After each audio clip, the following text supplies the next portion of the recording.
Welcome to the deep dive. Today, we're jumping into a really fascinating book, Morgan Housel's The Psychology of Money. It's right.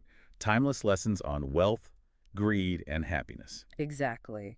And our mission here isn't about spreadsheets or, predicting the next big I stock. love it. It's about digging into how our minds, our feelings, our own life stories actually drive our financial decisions, way more than logic sometimes. Yeah, Housel's book really stands out for that reason. It avoids the usual formulas. It's all about the human side, the behaviors, the psychology behind it all. And he uses those, 20 short stories or Yeah, chapters? 20 little insights, basically. Each one kind of unpacks a different piece of the puzzle. Okay, so let's unpack this. Let's really get into why money feels so, emotional, not just logical. That's kind of his starting point, right? It absolutely is. It's foundational. We tend to think, finance equals rational calculation. Maximize returns, minimize risk. The spreadsheet view. Exactly. Yeah. But Housel argues, pretty convincingly, I think, that our choices are deeply colored by our psychology, how we were raised, specific things that happen to us with money, good or bad, Mm. and even just pure luck. Right. So two people, same amount of money, same situation on paper. Might do completely different things. No. Totally different. Because their emotional relationship with money, their personal history, it's unique. That's why just copying someone else's rational plan often, well, it doesn't stick. So it makes you think, doesn't it? Yeah. When you look at your own money habits, how much of that is really your past experiences dictating things? Maybe more than you even realize. Definitely. And you mentioned luck. hmm That leads right into another big theme, House tackles, this whole idea of luck versus risk. Yeah, this is where he really encourages a dose of humility. He points out that financial success often has elements completely outside our control, A timing. like timing, exactly, or just circumstances lining up. And the flip side is also true failure isn't always bad decisions. Sometimes it's just, well, bad luck, things you couldn't foresee. He uses that Bill Gates example. He does, that early access to a school computer, which was incredibly rare then. Wow. Thousands of kids were just as smart, just as capable, but they never got that specific lucky break at that specific time. It really makes you question how much is purely skill versus, the hand you're dealt. That's a really sobering thought, actually, how much we attribute to skill when maybe it was just being in the right place. Right. Okay, let's shift gears a bit. Something that seems more maybe controllable, but Housel says we underestimate it. The power of compounding. Ah, yes. Compounding. It's not just a finance nerd term in this book. He frames it behaviorally. How so? Well, the idea is that real wealth isn't usually built on hitting grand slams, finding the next Amazon overnight. Right. It's the long game. It's a long game. It's about steady, consistent growth over really long stretches of time, decades even. The magic happens when your returns start generating their own returns. The snowball effect. Exactly. The snowball rolling downhill. And Warren Buffett is the classic example he uses. His fortune isn't just smart picks. It's massively driven by the fact he started young and just stayed invested for like 70 plus years. So the genius was patience as much as anything. A huge part of it was patience. Time is the critical ingredient. Okay, and that connects nicely to another point he makes, which feels almost countercultural today. Saving is more important than investing genius. It really does push back against that idea that you need to be some kind of Wall Street whiz. Yeah, that you have to beat the market. Right. Housel argues that building wealth is less about being the smartest person picking investments and much more about what you can control, which is primarily your savings rate. Living below your means. Living below your means, consistently putting money away, and crucially, avoiding big mistakes or unnecessary risks. That control over your spending and saving gives you a power, a flexibility that even the best investor can't guarantee because market returns are never guaranteed. That cushion, that peace of mind. It's invaluable. It gives you options, freedom. So, thinking about daily habits then. If saving is key, that ties directly into knowing when enough is enough, doesn't it? Absolutely. This is such a critical psychological point he makes. The trap of always moving the goalposts. The more trap. Yeah. You hit a goal, but then you see someone else with more, or you just want the next thing, and suddenly enough isn't enough anymore. This constant chase often leads to, well, greed. Taking bigger risks than you should. Exactly. Taking foolish risks, overextending yourself, and potentially losing what you already worked so hard to build. He really stresses how vital it is to define your own enough, not based on others, but on your own life and values, and then having the discipline to stick to it. So stopping the goalposts from shifting constantly. Right. Understanding that more money doesn't automatically equal more happiness beyond a certain point.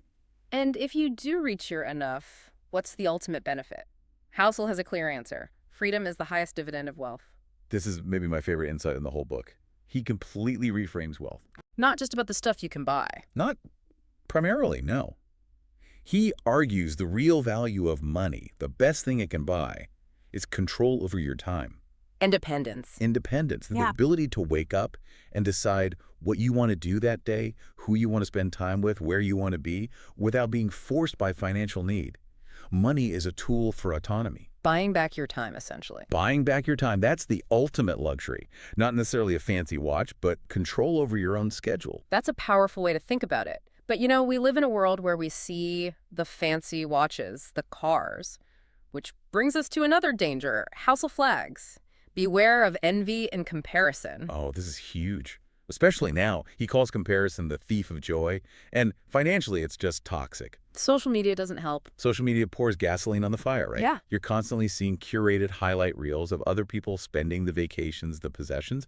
It creates this pressure to keep up. Chasing a lifestyle that might not even be real or right for you. Exactly. You end up chasing external validation instead of internal satisfaction. And Housel reminds us, that person driving the flashy car, they might be drowning in debt. The truly wealthy person might be driving a 10-year-old Honda, but has millions in assets you don't see. It's such a trap, keeping up with the Joneses, who might actually be broke. Pretty much. So given all this uncertainty, luck, emotions, comparisons, how do we navigate it? Housel offers a practical strategy. Build in room for error or a margin of safety. Yes, this is crucial. It's about acknowledging that the future is unknowable. Things go wrong. Like emergencies, recessions. Emergencies, job losses, market crashes, personal setbacks. Life happens. Planning needs to account for the unexpected. A margin of safety, whether it's cash reserves or not being overly concentrated in one investment or not using too much leverage, is what allows you to survive those inevitable surprises. So it's not about predicting perfectly. No, it's the opposite. It's about admitting you can't predict perfectly. So you build buffers, you build resilience, so that when things do go wrong, which they will, you're not wiped out. You can stay in the game. That makes sense. It's about survival first. And for the day-to-day decisions, he offers another interesting perspective. Reasonable is better than rational. Yeah, this one challenges classical economics a bit. How so? While rational in economics often means optimizing every single variable, mathematically perfect decisions. But Housel says real people don't necessarily operate like that, nor should they always try to. Because life gets in the way. Because life, emotions, sleep quality, family, all these things matter. What looks perfectly rational on a spreadsheet might be completely unreasonable for your actual life. Maybe taking slightly less investment risk lets you sleep at night. That's a reasonable trade-off, even if it's not mathematically optimal. So aiming for good enough and sustainable rather than perfect but stressful. Precisely. Decisions need to work for you in your real life long term. That's being reasonable. Got it. And one last core idea that really flips perceptions. Wealth is what you don't see.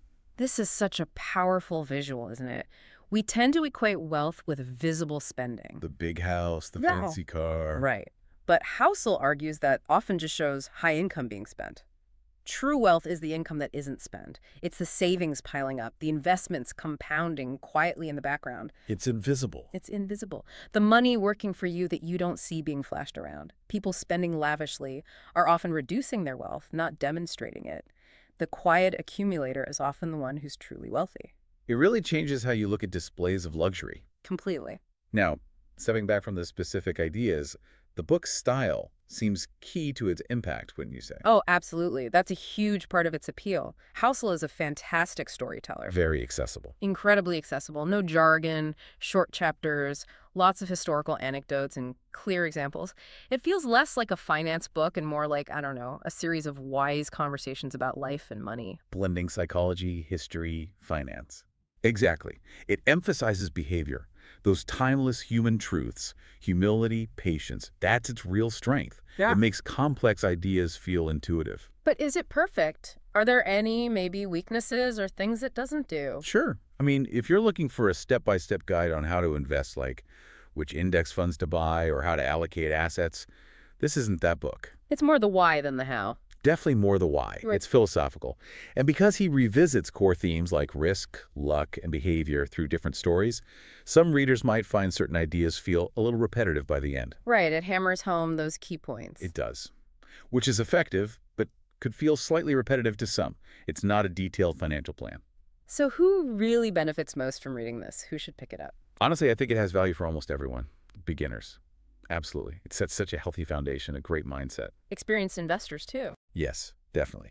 As a powerful reminder about biases, about ego, about the importance of the long game and staying humble, anyone feeling stressed or anxious about money would likely find a lot of wisdom and maybe some relief here. And people interested in behavior, Oh, generally. yeah. If you like behavioral economics or psychology, you'll love how he weaves it into finance. It's really for anyone who wants to understand their own relationship with money better. So, wrapping it up, the psychology of money really is this timeless guide. It's readable, it's insightful, and it reminds us that money isn't just math. It's deeply tangled up with our emotions, our history, our psychology. Yeah. And Housel argues that understanding that messy human side is the key to making better choices and ultimately maybe living a freer and happier life. So here's something to maybe leave you with. Think about not just the amount of money you're building, but how much actual control over your time, how much peace of mind you're gaining along the way. What does enough truly look like for you? And once you have a sense of that, how might that clarity change your next financial decision, big or small? That's the core question, isn't it? It really is. Thank you for joining us on this deep dive today. We really encourage you to explore these ideas further.